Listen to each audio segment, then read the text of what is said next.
వచ్చేవాడికి ఎక్కడ లివర్లో రాళ్ళు ఉన్నాయని చెప్పారు. ఓకే,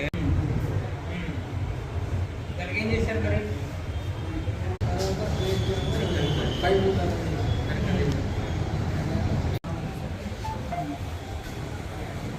లివర్ ఆపరేషన్ అంటే ఏం చేశారు?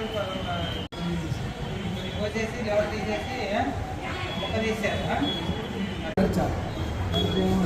ఏం కష్టం బయట అయితే ఎంత అయ్యేది? ప్రైవేట్ హాస్పిటల్లో 6 లక్షలు. పొట్ట నొప్పి జ్వరంతో వచ్చారు. బయట స్కాన్ రిపోర్ట్లు అండ్ ఇక్కడ స్కాన్ రిపోర్ట్లు కూడా లివర్లో ఎడం వైపు లివర్ మొత్తం బాగా రాళ్ళు ఉండిపోయి ఆ రాళ్ళ వల్ల బాగా ఇన్ఫెక్షన్ పెరిగిపోయి WBC కౌంట్ బాగా పెరిగిపోయి ఉన్నాడు. సో నేను పేషెంట్ని అన్ని విధాలుగా ఎగ్జామిన్ చేసి ఇతనికి ఎడం వైపు ఉన్న లివర్ తీసివేస్తే కానీ ఇతని ప్రాబ్లం సెట్ అవ్వదని సూపరింటెండెంట్ సార్తో మాట్లాడి ఎనస్థీషియా HOD సార్తో మాట్లాడి ఇదొక ఫస్ట్ టైం ఇంత కాంప్లెక్స్ సర్జరీ గుంటూరు GGH COTలో జరిగింది. లెఫ్ట్ హెపటెక్టమీ ఆపరేషన్ చేసి పేషెంట్ని పోస్ట్ ఆపరేటివ్ అన్ని విధాలుగా మంచిగా యాంటీబయాటిక్స్, అనాల్జెసిక్స్, సపోర్టివ్ ట్రీట్మెంట్ అంతా ఇచ్చి పేషెంట్ని తినిపించి మంచిగా డిశ్చార్జ్ చేసి ఇంటికి పంపించి మళ్ళీ ఈరోజు రివ్యూ స్కాన్ కోసం ఇక్కడికి తీసుకొచ్చాం GGHకి. పేషెంట్ చాలా మంచిగా ఉన్నాడు, ఎలాంటి ఇబ్బంది లేదు కడుపులో. ఇప్పుడు నర్సింగ్ సిబ్బంది కూడా కంటికి రెప్పలా కాపాడి పేషెంట్ని జాగ్రత్తగా ఇంటికి పంపించారు. ఆయన ఇప్పుడు పూర్తిగా వస్తే ప్రసాద్ ఇద్దరు పామర్ నుంచి వచ్చారండి, కృష్ణా జిల్లా, 57 సంవత్సరాలు. తనకి రిపీటెడ్గా గాల్ స్టోన్స్ రావడం జరుగుతూ ఉంది.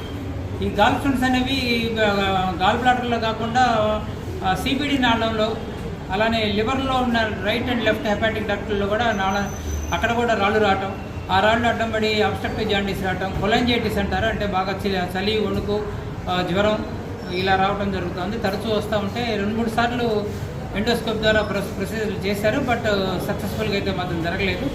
ఇక్కడికి వచ్చేటప్పటికి లెఫ్ట్ హెపాటిక్ డక్ట్లో చాలా రాళ్ళు అడ్డం పడిపోయి వాటి వలన అబ్స్ట్రక్టివ్ జాండీస్ వచ్చేసి కొలంజైటిస్ వచ్చి ఇబ్బంది పడుతున్న క్రమంలో ఇతనికి డెఫినెట్గా లెఫ్ట్ హెపటెక్టమీ, అంటే లివర్లో 2 భాగాలు ఉంటాయి, రైట్ భాగము, లెఫ్ట్ భాగం, కుడి పక్క భాగము, ఎడం పక్క భాగం అని ఉంటుంది.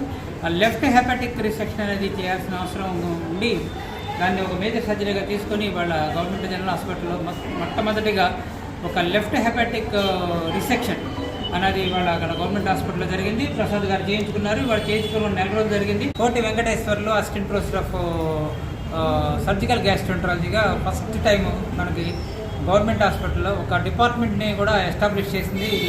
గత నెలలోనే మనం ఎస్టాబ్లిష్ చేయడం జరిగింది. దాదాపు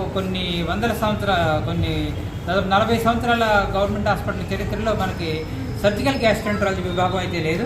మెడికల్ గ్యాస్ట్రోంట్రాలజీ విభాగం దాదాపు హాస్పిటల్ మొదటి నుంచి కూడా లేకుండా ఉన్నాడు. హెపాటిక్ రిసెక్షన్ అనేది ఒక మేజర్ ఆపరేషన్గా మనం తీసుకోవాల్సిన అవసరం ఉంది. హెపాటిక్ రిసెక్షన్ చేసేటప్పుడు ఒకసారి బ్లీడింగ్ రావచ్చు, బైల్ లీక్ రావచ్చు, ఒక్కోసారి ప్రాణగండం రావచ్చు, ఒక్కోసారి అక్యూట్ లివర్ ఫెయిల్యూర్ కూడా రావచ్చు. ఇలాంటివి ఉన్నప్పుడు హెపాటిక్ రిసెక్షన్ అనేది చాలా అరుదుగా జరిగే ఆపరేషన్గా, ఒక మేజర్ ఆపరేషన్గా తీసుకోవాల్సిన అవసరం ఉంది.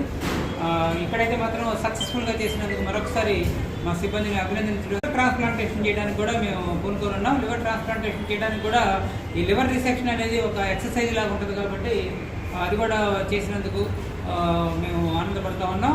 గవర్నమెంట్ కూడా కోరుతున్నది రాగల రోజుల్లో లివర్ ట్రాన్స్ప్లాంటేషన్ చేయాలని వాళ్ళ government DME director doctor Narasimham గారు కానీ, మా health special chief secretary Krishnababu గారు కూడా కోరుతుంది ఏంటంటే లివర్ ట్రాన్స్ప్లాంటేషన్ చేయమని పంపించారు మన సర్జికల్ గ్యాస్ట్రోంట్రాలజిస్ట్ని. ఆ విధంగానే మనం ముందుకు తీసుకెళ్తా ఉన్నాం. దాంట్లో మనకి జీవనధార స్కీమ్లో కూడా మనకి లివర్ ట్రాన్స్ప్లాంటేషన్ గురించి అనుమతులు కూడా వచ్చినాయి కాబట్టి రాగల రోజుల్లో లివర్ ట్రాన్స్ప్లాంటేషన్ కూడా గవర్నమెంట్ హాస్పిటల్లో ప్రప్రథమంగా గవర్నమెంట్ హాస్పిటల్లో చేయడానికి మేము సిద్ధపడాలి.